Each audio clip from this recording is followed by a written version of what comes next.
Excellent. Well, Jordan, I'm going to hand this over to you now. Great. All right. Well, hopefully you can see my shared screen there. Mm-hmm. I will get that going. We've all become Zoom experts, haven't we? Yes. Oh my. Yeah. So thank you all so much for coming today. I'm so excited to present this. I think we had this scheduled for I think March or April, and it was obviously canceled back then because of COVID, and finally got it rescheduled for later this semester. And as I was preparing for this, I was like, oh my goodness, maybe I should have scheduled this earlier in the semester, because now we have 3 weeks left, and I know everybody's schedules are booked. So thank you all for coming and watching this. And this session is entitled Building Relationships with Students Through Effective Classroom Communication Behaviors. I know that's a mouthful there, and I even added more to it. We're going to use instructional communication research as a guide today. So when we talk about instructional communication research, first of all, what is instructional communication? I guess I should tell you about that first. So as Dom mentioned, I am from the Department of Communication. And in the field of communication, it is growing rapidly. And within communication, we have a lot of different subfields, just like in your disciplines as well. There's a lot of sub-disciplines or subfields.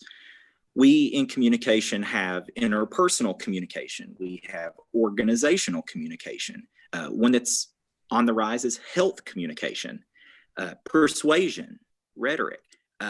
All of those are very meaningful areas of research exploration. In communication, I specifically study instructional communication. Instructional communication is all about interactions in an instructional context. So obviously, most research pertains to the classroom.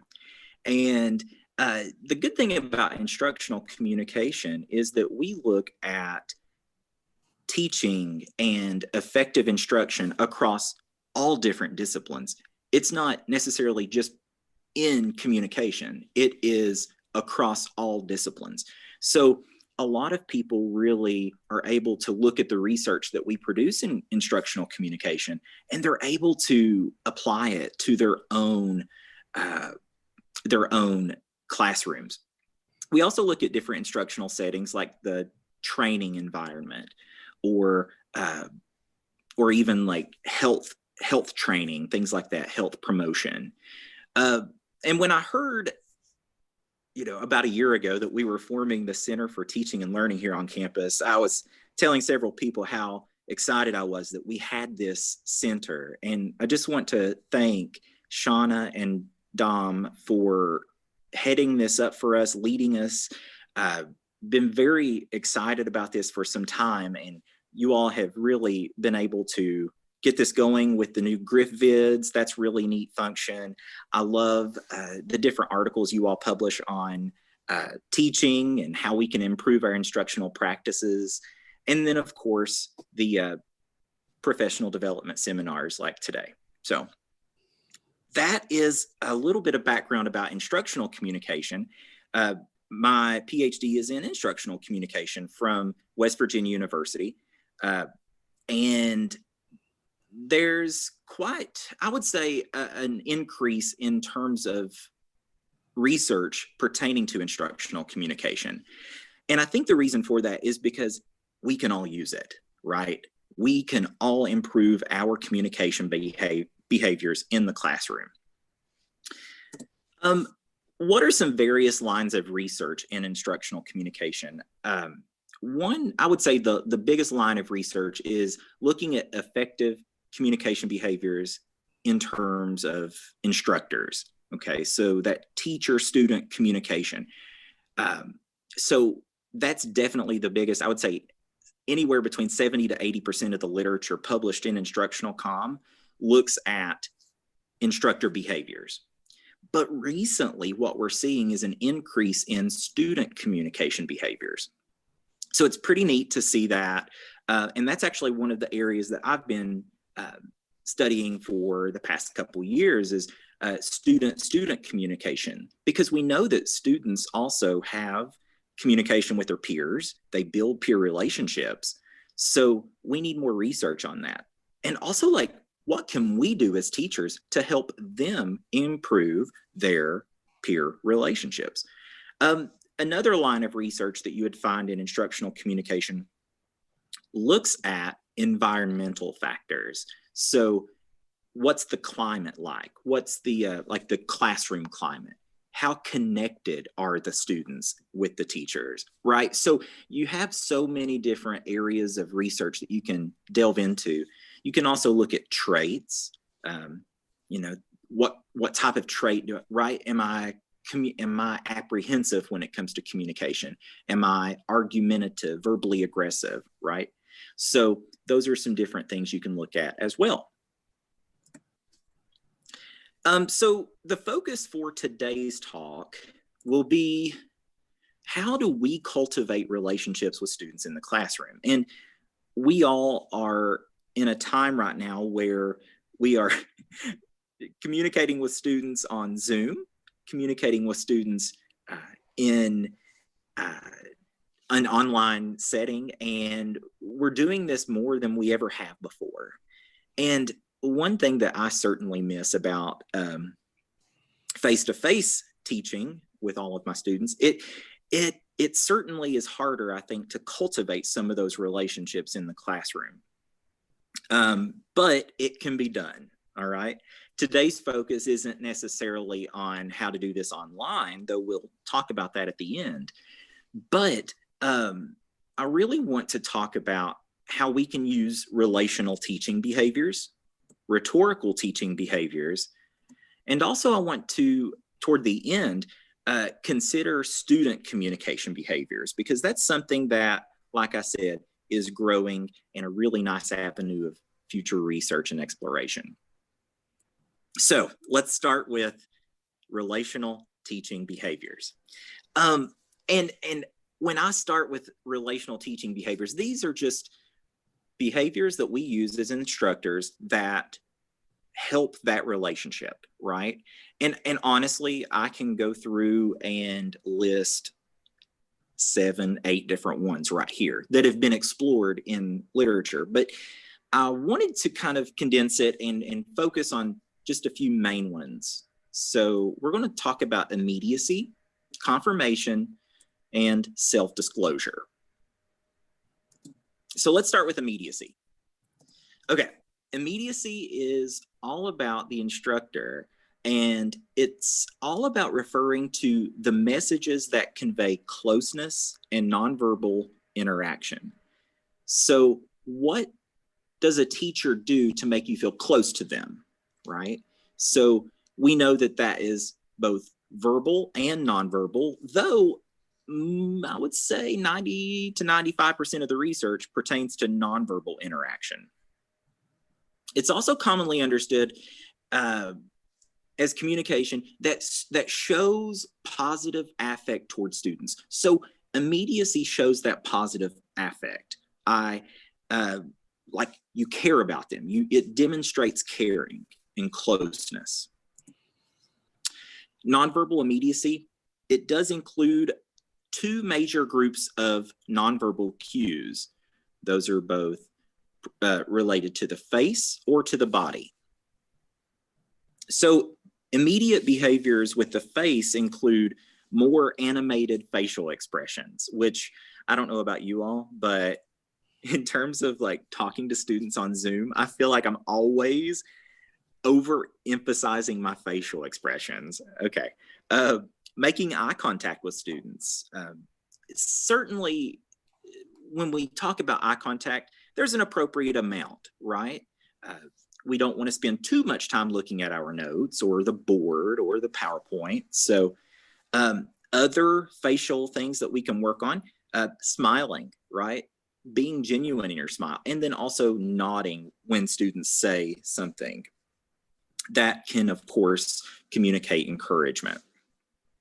As I said, the other major group of cues pertains to the body. Okay, so we can convey immediacy through dynamic gestures, orienting our body toward students rather than away from students. Physically moving closer to students. One huge line of research in communication looks at proxemics. And so when we move closer to students, that communicates closeness as well. Moving around the classroom, that's a big one. I try as much as I can to move around in a face-to-face setting. And then maintaining a relaxed body position. That's another one that has been found to have great impacts for perceptions of immediacy. So I kind of touched on these already, but here's some tips on optimizing your own immediacy in the classroom.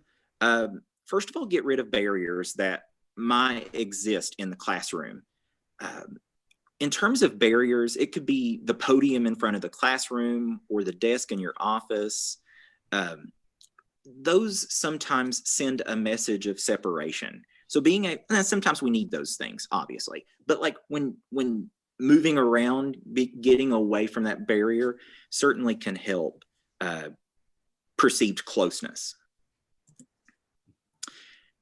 Taking advantage of the time before class starts. I have always done this as long as I've been teaching. I come at least 10, 15 minutes early, and I just talk about things going on in the news. I talk about sports, right? So these things going on campus, arrive early, chat with students before class. In doing so, walk around, smile, encourage them, engage in eye contact. It's going to really help. Also, use immediacy to make lectures more engaging. Smile, move around the classroom. Making lectures more immediate, it really offers quite a few benefits. And students, actually, there's a lot of research out there that says that they're more motivated, state motivation, in terms of a class or a subject based on how immediate their professor is. And then also keep your immediacy appropriate and natural. Immediacy cues can sometimes be overdone. Okay. Sometimes you can use them in a clumsy manner. Sometimes smiles might look posed and appear unnatural. Okay. And then when that happens, then students might perceive that professor to be manipulative or untrustworthy. So obviously with eye contact, too much eye contact, well, don't do that, because that's going to just seem creepy, right? Nobody likes the uncomfortable stare down.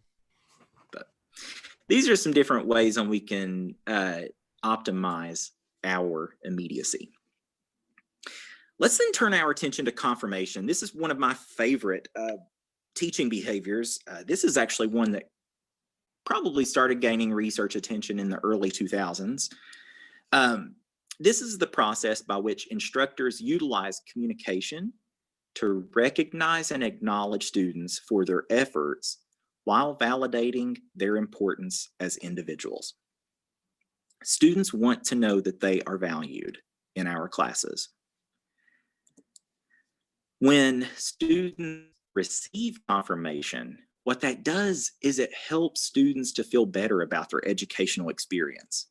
And it actually reiterates their value to the learning environment. So, there are times with confirmation that it's harder than others, right? If somebody says something silly or not a very nice question or something, then it's hard to confirm that. But there's always a way we can turn that around and make that a good experience. In terms of providing confirmation, this is really important for a few different reasons. Students in research have actually reported gains in cognitive and affective learning when instructors offer them confirmation in the classroom. Okay, one of my dissertation committee members back at West Virginia, he did his dissertation on student confirmation, And he actually found those very results that, students are reporting more affective learning. Like, I feel better about the course material. I feel better about the instructor. And then also that cognitive learning. Also, confirmation to your students, what that also does is it increases their academic involvement. Okay. So they're more likely to speak in class, participate in class, and then also continue their involvement outside of class. So how do we do this, right? What are some tips here on using confirmation in the classroom? Well, one confirmation strategy is the process of answering students' questions. Okay, you want to answer them fully and accurately. Sometimes I get asked a question in class and I don't know the answer, and I'll say, well, let me look that up. And I always follow up with them. And that's something that uh, never give a false answer or make something up, right? Even though you might think, oh, well, if I say I don't know, that might help hurt my credibility. No, following up with them with the correct answer later enhances the credibility. Choose behaviors that coincide with your personality and your own approach toward teaching. With that one, I think it's really important to know your own personality. What is providing confirmation, is that part of who you are, right? What does that communicate? Can people, like, we all do this in different ways, right? So in terms of confirmation, be aware of your own approach and your own personality. You also want to facilitate an environment that promotes feelings of support and connectedness. That's really important. When students feel supported and connected, they're more likely to talk to you. They're more likely to talk to their classmates. And also, this one kind of, you would think this would be obvious, but avoiding disconfirmation. That's actually one of the 4 dimensions of confirmation, is avoiding disconfirmation. Disconfirming messages reflect indifference or dismissiveness towards students.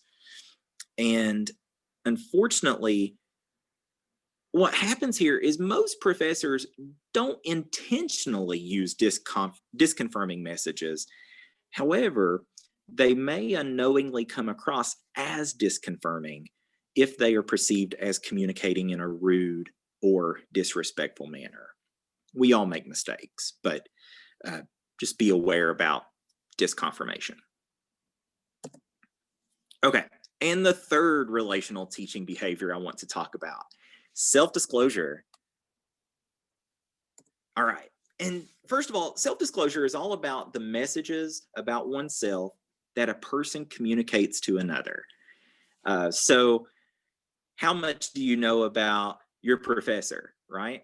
So when we talk about that, or I guess I should ask you all, how much do your students know about you? These can include personal stories, information related to your beliefs or attitudes, personal content about families, friends, personal lives, and professional lives. And I think with self-disclosure, I tend to use this a lot when in communication. Obviously, I talk about a host of issues that are related to families and improving relationships. So I'm able to really draw on personal examples there. So my mom hates it when I talk about her in class, but I'm sure. But I tell her sometimes, well, you made the class topic again. She goes, oh Lord, well, what did you say about me this time, right?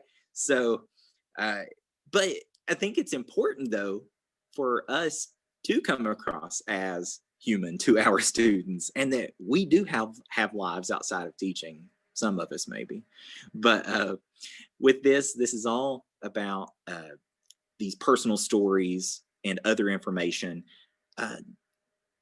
The thing is with self-disclosure is you don't want to get up there and disclose just to disclose. You want to make it relevant. So finding ways to take the course content and then maybe tell a personal story or some type of content about yourself outside of class, and how can you make that relevant to the actual material, okay? We also can look at the amount. The amount of self-disclosure refers to how frequently one is engaging in self-disclosure, okay? Relevance, like I said, is all about telling a personal story about maybe, for me, speech anxiety. I talk about that a lot in COM 104, is giving examples of when I was giving my first major speech and how much anxiety I had. So it comes across that you're relating and also making that self-disclosure relevant. And then finally is negativity, right? Sometimes self-disclosure can refer to personal information that some students might view as unsettling, okay? So be careful with that. Use positive self-disclosures. So a couple tips here. I don't know why I put 5 up there. I probably was originally doing 5, but 3 tips on using self-disclosure in the classroom. Remember that when you do self-disclose with your students, it is a reciprocal process, okay? Just like any interpersonal interaction, when we give information about ourselves in a classroom setting, what we're doing essentially is opening that avenue for students to also self-disclose, right? It's odd when you're in an interpersonal relationship and you're the only one giving information about yourself, right? It's kind of odd. So when you self-disclose as an instructor, remember that opens up the avenue for your students to also disclose about themselves, and be aware of that too, because some of those disclosures might not be something you want to hear. Also, engaging in self-disclosure with your students is generally a voluntary and intentional act. I think it's important to remember that. Generally, teachers who engage in positive self-disclosure are viewed more positively by their students than instructors who don't engage in self-disclosure or engage in negative self-disclosure. Positive self-disclosure fosters that positive learning environment. Another thing with self-disclosure is remembering that it is a curvilinear relationship, that students do like self-disclosure until it becomes too much. And this is going to come up later when I talk about humor in the classroom, but remembering that when you use self-disclosure, the relationship is almost like an inverted U, okay? It looks kind of like this, whereas you have lots of students who like it up until a certain point, and moderate amounts of self-disclosure, actually, that's what's preferred. And then when it becomes too disclosive, right? When there's too much self-disclosure, then students start to view that as distracting. Also, when deciding to engage in self-disclosure, consider the amount and types that you want to disclose. Okay. All right, so that was 3 relational teaching behaviors. So let's talk briefly about rhetorical teaching behaviors. Just like I said earlier, I could keep going and listing several more behaviors, but I chose 3 here: clarity, credibility, and humor. So clarity. Clarity is one of those rhetorical teaching behaviors that's actually studied more in the education realm in terms of who is studying it. But we in communication are starting to study it more and more, because with clarity, it is both a perception and a behavior. Okay, and that's my second bullet point. But when you talk about clarity, yes, we as instructors can be clear in our teaching, what we perceive to be clear, but clarity is also a perception.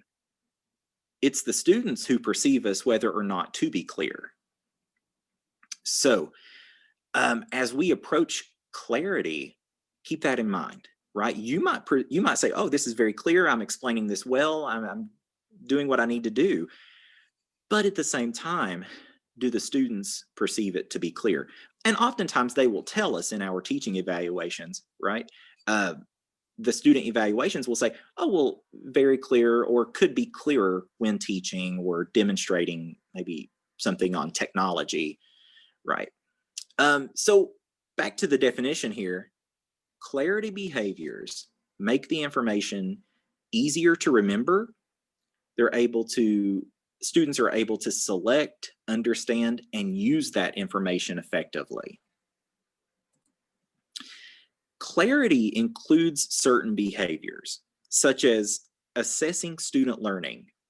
For example, trying to find out if we don't understand and then repeating things. So as an instructor, if you are communicating with your students, you can assess their learning just orally, or you can do it through written feedback. And then when you are able to see, okay, they're not quite getting this concept, let me repeat that. Let me explain it maybe a little better. Providing time to think, okay. For example, giving us a chance to think about what's being taught. When this for me personally, it can be really awkward in class when I ask a question and you just kind of have to wait sometimes for an answer. And for me personally, when I was in grad school, I was observed by several of my professors when I was teaching, and I would always talk to them like, well, how do I get more participation in class? And I'll never forget, my dissertation advisor told me that students aren't participating like I want them to, because I'm not asking the right questions. And that really struck me, because then I kind of reframe my thinking toward teaching. I'm like, okay, well, I just need to ask better questions. Instead of these yes or no questions, let's talk about how these things relate to our lives, or let's talk about how we can analyze or synthesize some information or create new things. And sometimes providing time to think, actually research says that on average, it takes 9 seconds for students to answer questions in class. Okay, think about the questions you're asking. Well, provide that time to think. Okay, and sometimes that can be a little awkward, but that's okay. They appreciate that. All right, using examples. We all know what types of examples work for our own disciplines. So have a bank of those examples and be ready to use them when you're teaching. And then reviews and organizes. Basically helping them go through information and then organize it in ways that's very logical in their minds.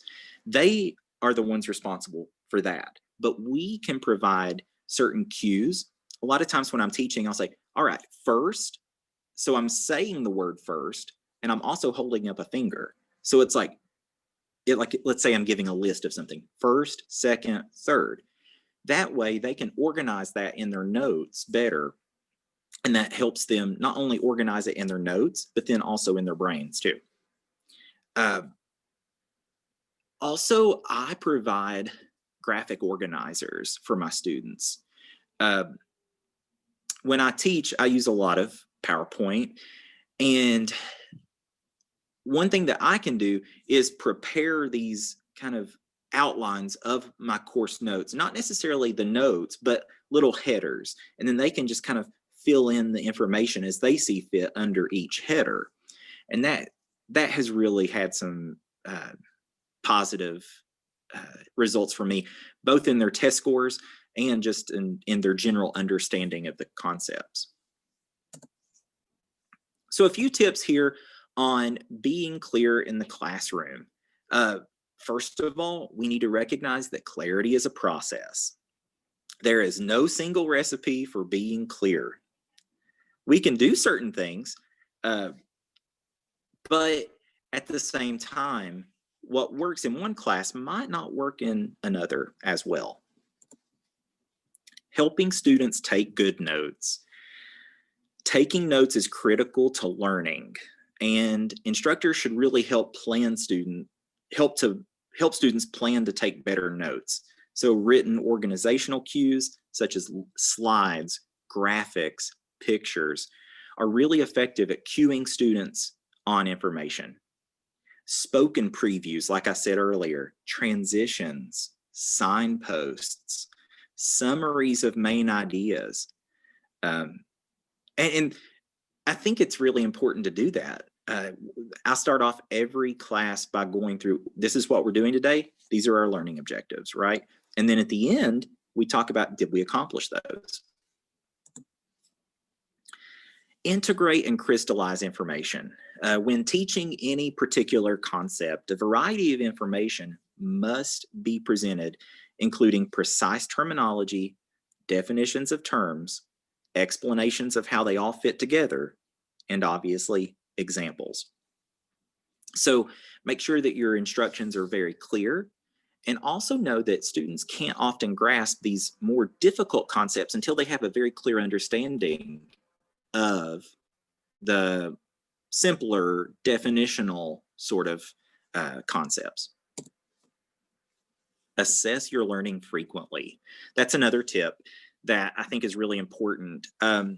Clarity is a perception that is stemming from ongoing communication. So really what we need to do is devise plans that solicit feedback frequently, right? Things change in the classroom. So make sure that you don't assess learning just one time, but that you're doing that throughout. All right. Next is the credibility behavior. Lots and lots of research on instructor credibility. This is a student perception, okay? The perception of an instructor as a believable source of communication. And instructional communication scholars have noted that credibility consists of 3 dimensions. The first is competence. And this is all about an instructor's perceived expertise and qualifications. Trustworthiness. Is this instructor, do they have a perceived character and honesty? Okay. And then finally is goodwill. And this is the perceived caring that results from empathy, understanding, and responsiveness. Enhancing your instructor credibility is important for several reasons, okay? Students actually learn more from instructors they perceive as credible. Students also have higher motivation and are more likely to study in classes taught by credible instructors. And when I say credible instructors, I'm talking about all 3 of those factors there. So like I said, lots of research out here. Instructor credibility has a strong influence on students' learning, that it accounts for 20% of the variance across a range of instructional outcomes.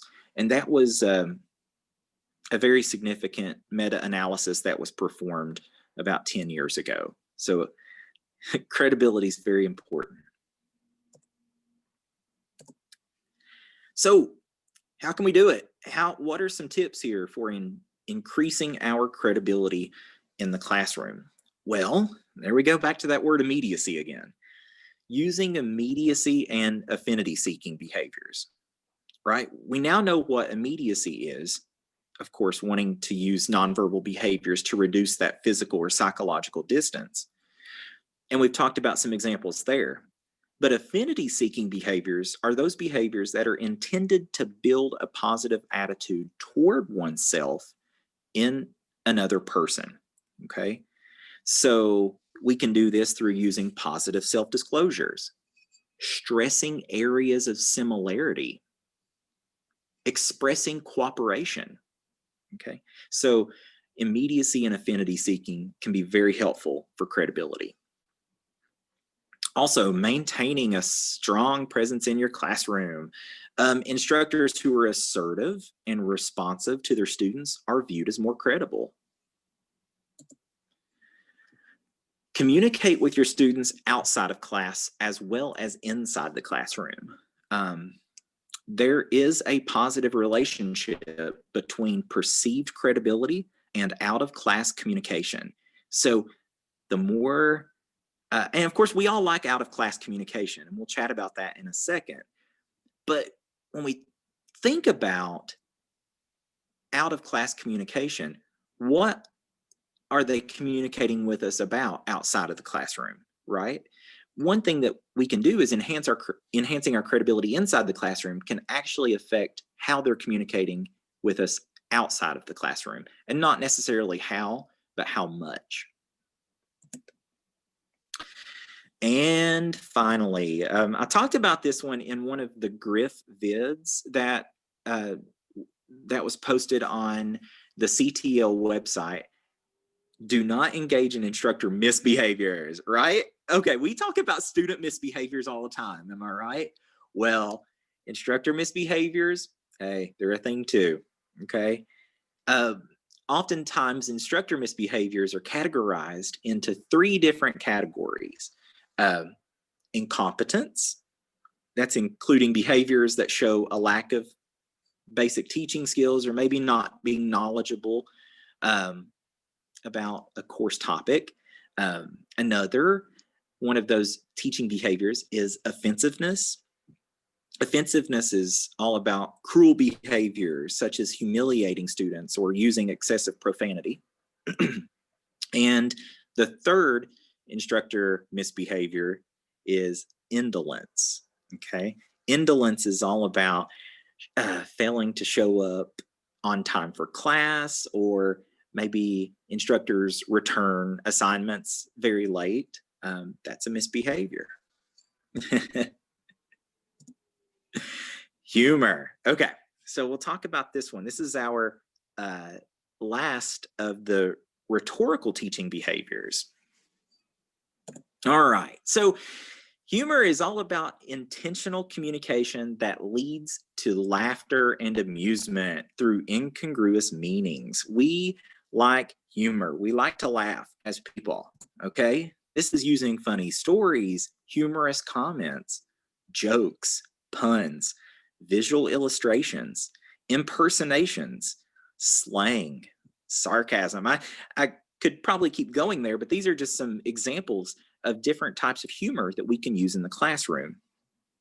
And the way that humor is studied in instructional communication literature is a couple different ways. We can look at how instructors produce humor, and then we can also ask students how they perceive the humor, right? We all know that sometimes humor is perceived in different ways than we intend it to be received. So we have to keep that in mind as we speak with students, that that they're perceiving this to be playful, funny, positive, right? Even though sometimes we might use a sarcastic joke in class, that is fine as long as they deem it to be funny and also relevant. Humor increases students' positive affective experiences in the class. That's why we study humor. That's why this is a major area of exploration in research, is because it's increasing their affective experiences. And when it increases their affective experiences, then they're more engaged and they're more motivated, okay? So how can we use humor in the classroom more effectively? Keep it relevant. When using humor, it's important to create humorous messages that are relevant to the course material, okay? I think in communication, we can do that quite frequently because we're talking about human interactions, and people are funny. So being able to tell stories that relate to the content is pretty easy, I think, in my field. We also want to avoid offensive humor or inappropriate humor.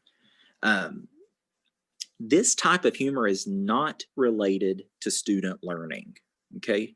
Only positive humor.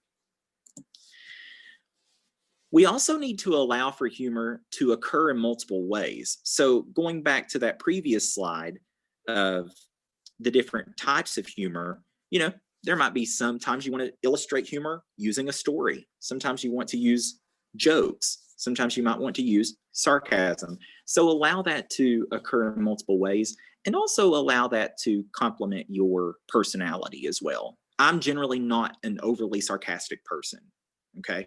So that's a humor type that really wouldn't work for me that well in the classroom. Students would be able to perceive, oh, that might seem forced. And then also don't overdo it.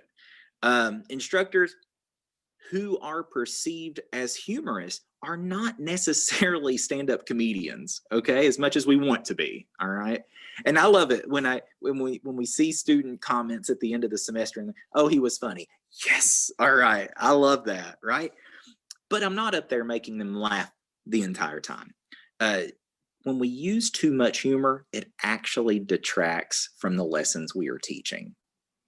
But it also can be very meaningful. Humor can be very meaningful for helping students remember information.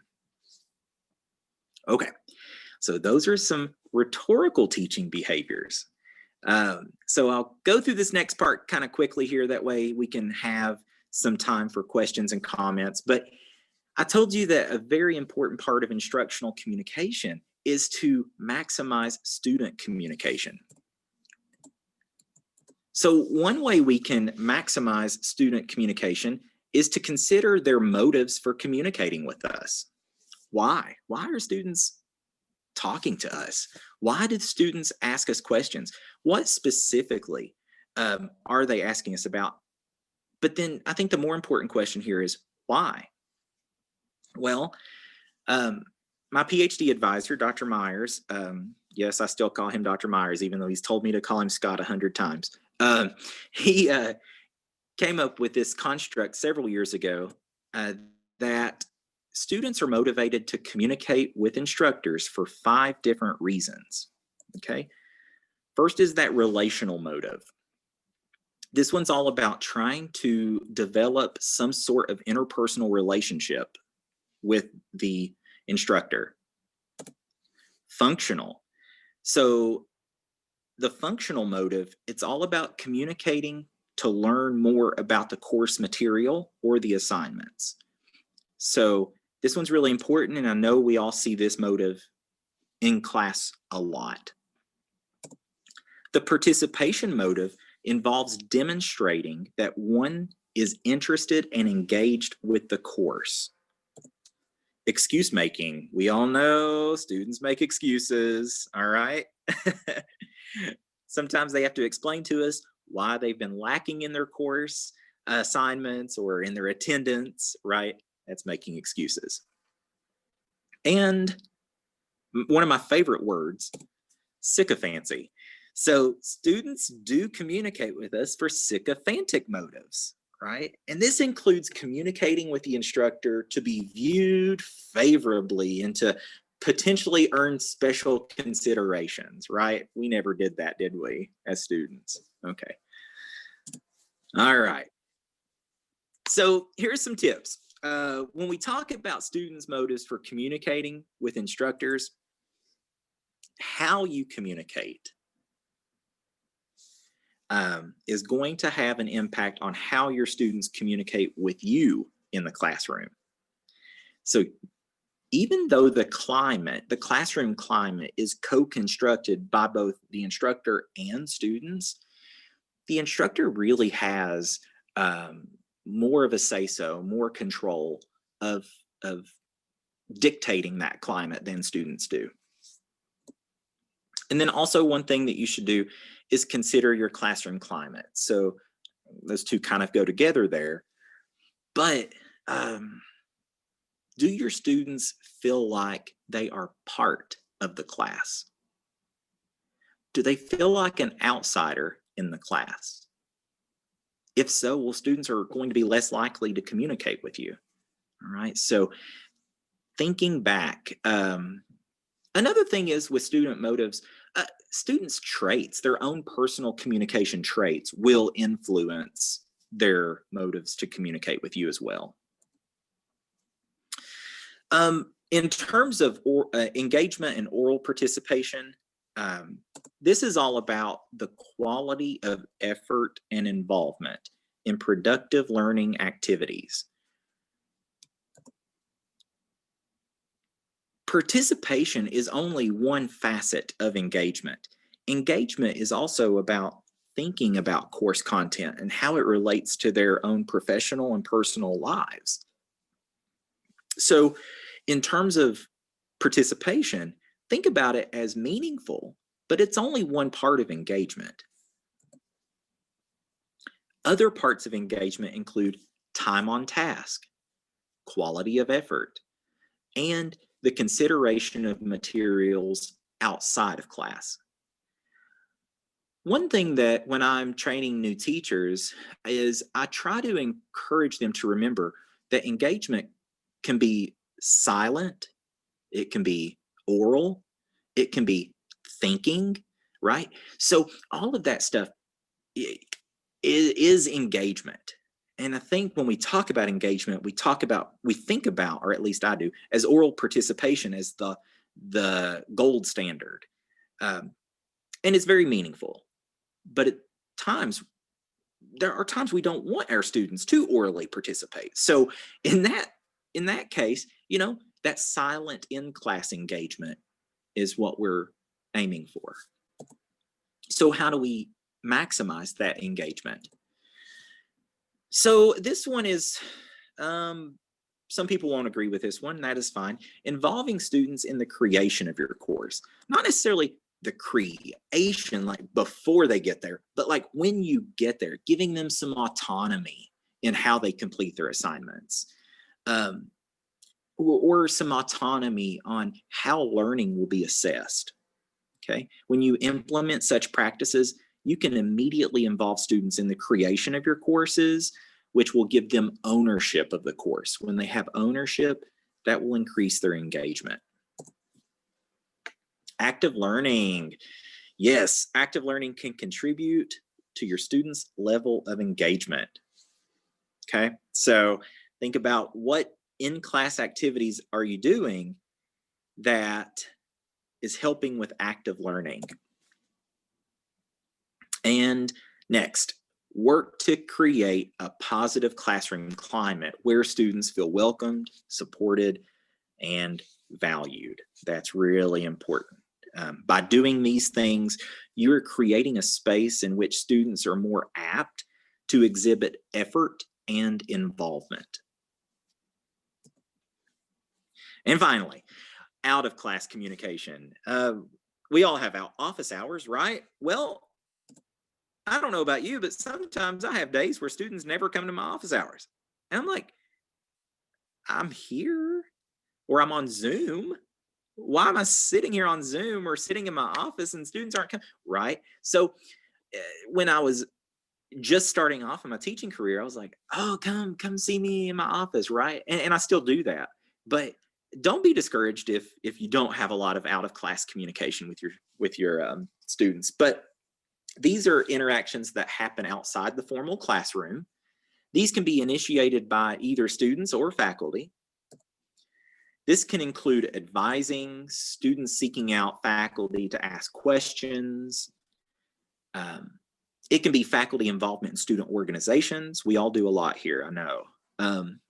And student-faculty discussions about non-related class issues. I have this one student who loves to talk football with me, and he will either stay after class or he will come to my office and we will talk about NFL football literally all the time. So that's just one example. So how can we maximize out-of-class communication? Because we all know it's helpful. We know it's effective for students. We know it helps build that relationship that we're talking about.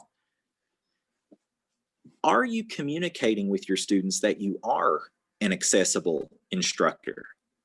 Okay, each semester, Select student-friendly office hours, right? I'll tell you, at West Virginia, we had to have office hours, oh my goodness, on Fridays from 2:30 to 4:30. And that was like a department mandate. And frankly, it was to make sure that we're working on Fridays. But anyway, yeah, just we knew though that students would never come in at that time. So make sure you're using student-friendly office hours. 8 a.m. probably not the best choice, but sometimes we have to do that. Also, outline reasons why students might engage in out-of-class communication. So tell them, hey, you can come and meet with me to ask a question, or let's talk about this paper. Also, you want to create a warm and welcoming office environment. I can attest candy goes a long way, okay? So,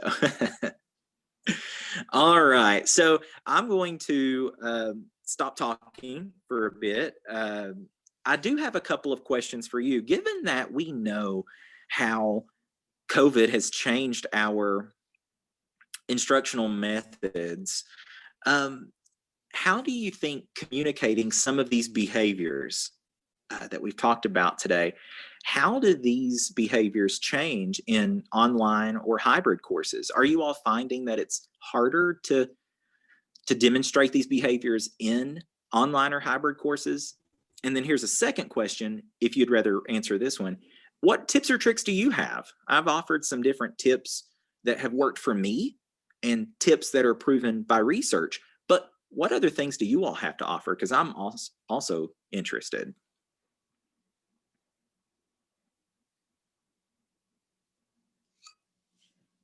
Well, Jordan, if you could pull down your slides and maybe we can see everybody's screens in case anybody wants to jump in. Everybody fix your hair. Just so we can see if anybody wants to jump in. I know that I've had some difficulty generating the out of class communication simply because that walk from the classroom to my office doesn't exist in Zoom. So there is a little bit of a lag there. So I need to be much better about reminding students that Zoom class or Zoom office hours or Zoom student hours are more accessible than they think. And I also know that how you worded that. Yeah. Wearing a mask really cuts down on the effectiveness of my sarcasm. So I've been handcuffed all year. Or face well, when I was talking about the sarcasm part of humor, I was, of course, thinking of you. So, you know. Oh, really? Okay. Excellent. Okay, I'll yield the floor. Thanks, Tom. Actually, my students just got done with doing a study on interpreting emotions or perceiving emotions with masks on and masks off. And they did fine, and this is what the literature shows, that when we're wearing masks, at least, I know on Zoom, we're not always wearing masks, but in the classrooms, they found that individuals perceived emotions to a lesser degree. So if the face was a happy face, unmasked, they rated the faces as more happy than the same face with a mask on.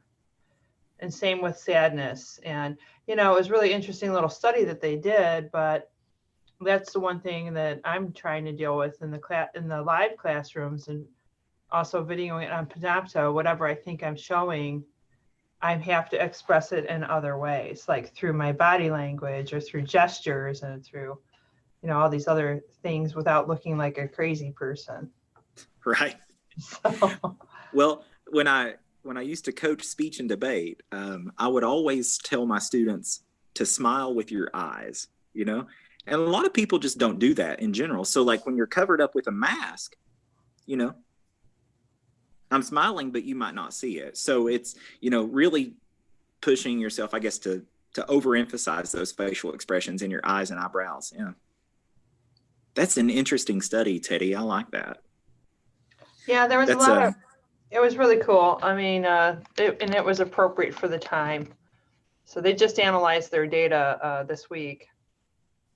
I like that. A couple of my colleagues at OU, they actually study emotions in the classroom. So there might be some literature in there you could possibly use for the lit review. Yeah, they already did a pretty extensive. We were surprised at the literature already that was coming out. They were even publishing some stuff out of Germany.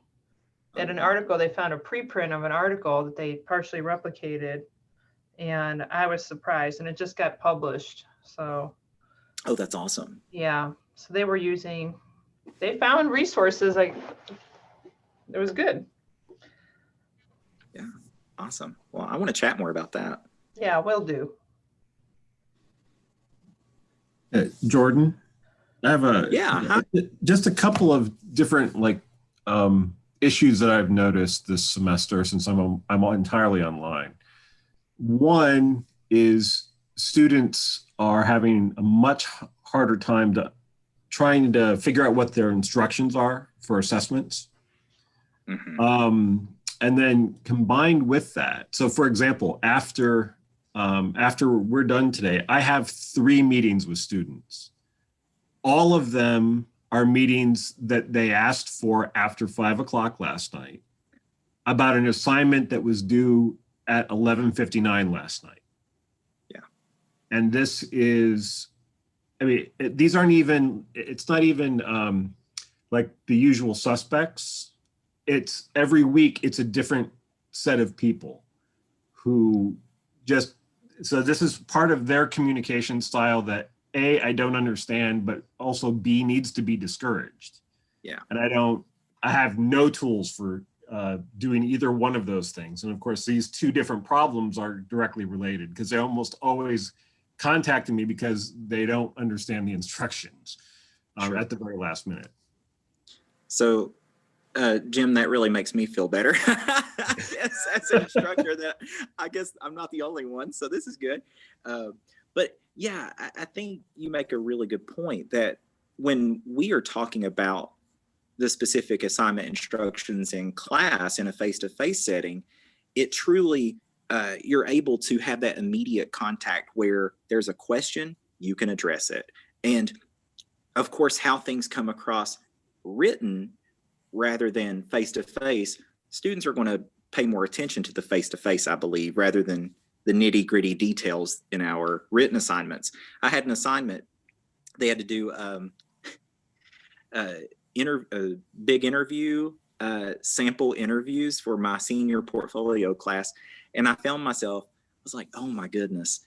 It was a 15-step process. I'm like, I hate to do this to you all, but if you just follow this, then it will work out. And it worked out. It was fine. But I truly think that we are in a position right now where a lot of people are feeling Zoom fatigue. And I think that a lot of students are feeling fatigue in terms of always reading instructions or reading things rather than just being told face to face. So, well, to go along with that, the number of people this semester who have contacted me in a reasonable time, and we go back over the instructions as they were on the video with the same slides, saying the same words, and like, oh, I'm like, okay, what's going on here that having a live person as opposed to a video recording with almost verbatim the same information, and yet understanding is different. Wow. I mean, maybe these are all things for you to now research. I think that's a really good avenue for sure. It sounds like you're being clear. It sounds like everything's happening in the same way. But where's the breakdown, right? It has to be on the end of the receiver, which is the student. Like, where's the breakdown happening? Is it in the reading, or is it in the understanding, or is it in the maybe a little anxiety that they don't have you physically right there that they could ask you that question immediately, even though they can email you and get it answered? Yeah. I think the setting really also good. has something to do with it as well. I mean, when you're in the classroom is a place for learning. And yeah, students check out some days, but at least, all right, for this 80 minutes, I'm supposed to be paying attention. And there's an obligation, kind of an intimate obligation between teacher and student to understand each other.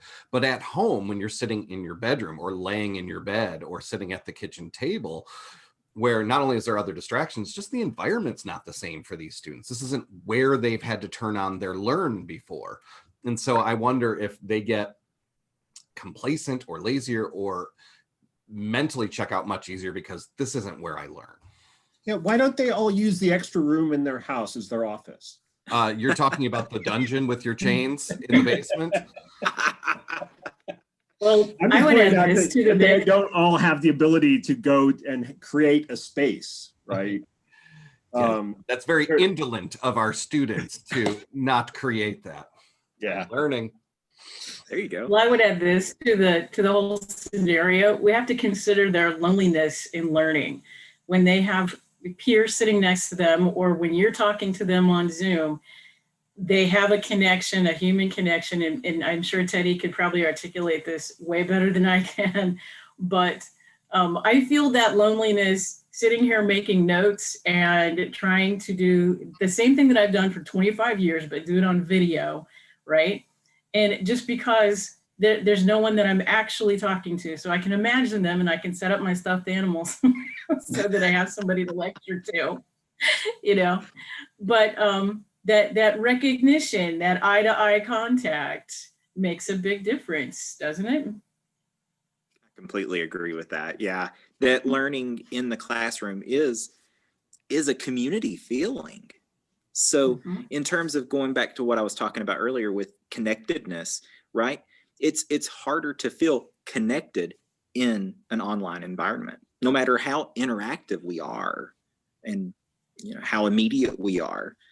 Still, that learning is that community. It works best in that community atmosphere. Good learning can occur online. That's not what I'm saying, but it can be very meaningful in terms of, like you were saying, that loneliness factor. Yeah, I'm experiencing that too. So I'm glad I'm not the only, the only one. I've described it to my pre-service teachers when we talk about trying to prepare something ahead of time, either on paper or on a video, as opposed to being in front of them. It's the difference between making a film and being in theater, if you're an actor, I would imagine, or, performing for a live audience as a musician, as opposed to a recording. It's a different animal. Gotcha. Yeah, that's really good to talk about that with pre-service teachers, to let them know, hey, this is not the norm, right? Yeah, one thing I will mention to everybody as we're doing more of this stuff online and doing more videos and stuff, Jeff over in theater next semester is actually doing a course on voice acting. And if you've stopped and listened to your recorded lectures, so you could start doing the closed captioning, right? Because you have to correct a lot of it. You'll probably not enjoy it very much, right? But so if nothing else, after all the kids have bought their books, we need to make a run on whatever textbooks Jeff is using next semester, right? Because what is creating Panopto videos except voice acting?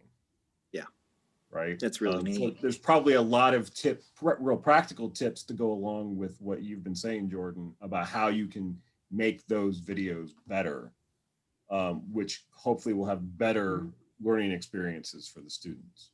That's great. Yeah. And I think it's important to also keep in mind, like you said, with closed captioning, is accessibility for students. Yeah. I mean, thinking about our students' needs. So very good. Yeah. Other comments, questions? Well, one thing I would add about helping even my older students, they recognize the fact and have expressed to me that they don't know how to design their time well when they have a lot of asynchronous stuff to do. And so I went in and purposely organized things by weeks, which I don't normally do, and don't show them too much at once so they don't freak out, which I think has helped.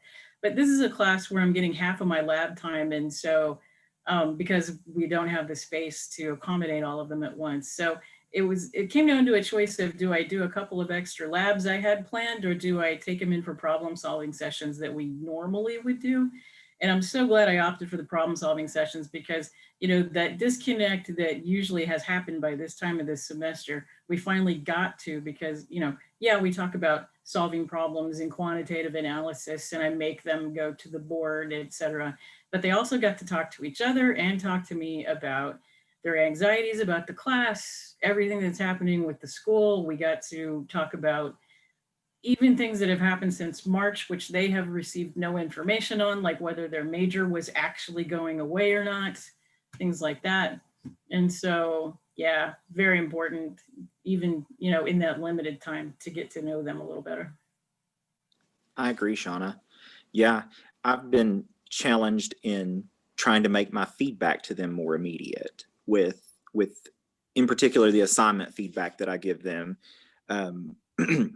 One thing that I've been trying to do a little more to increase that immediacy is to do audio recordings of my feedback to them. So of course we have the speed grader function in Canvas, which is great, but I give them that written feedback, but then also embedded in the documents, I have, you know, that audio feedback where they could play literally my voice and they hear that level of feedback. Now, of course, I don't do that for every assignment because that would take forever, but some of those major assignments I've been able to do that, and that's been really nice. I think it's been appreciated by students to allow them to get that my voice, right? Written is one thing, but when you can get verbal feedback, that's another step.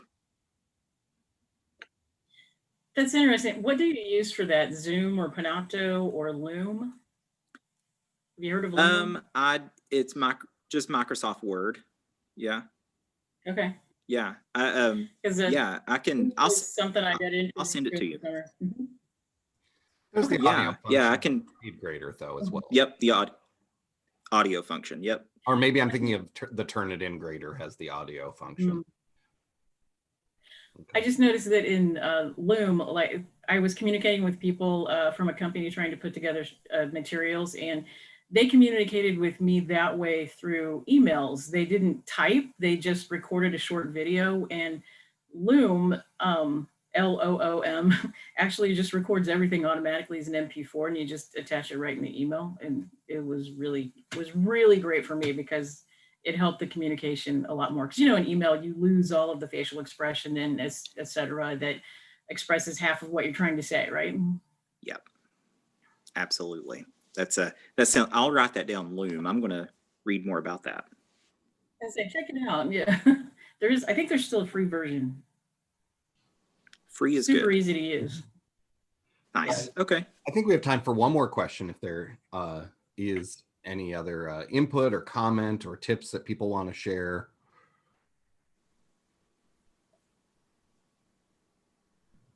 Okay, Jordan, this was excellent. Thank you Thank you all for putting this together. Of course, yeah. Any conversations or questions you want to have after this, please reach out to me. I'm happy to chat about any of my studies I have going on or any research in instructional communication. It's useful for all, I think. I think so too. Okay, well, thank you everybody for attending. Let's give a round of applause to Jordan. Let's give him affective affirmation. There you go. And so in the fall or in the spring, excuse me, we do have 3 or 4 workshops that we are planning. So please look forward, please check your emails for announcements about these. If you have your own ideas for workshops that you would like to host, please reach out to Shauna or I on that. And Jordan has also pitched Griff Vids. If you haven't had a chance to see them, we've had a good series of videos on professional development, 5 minutes or less.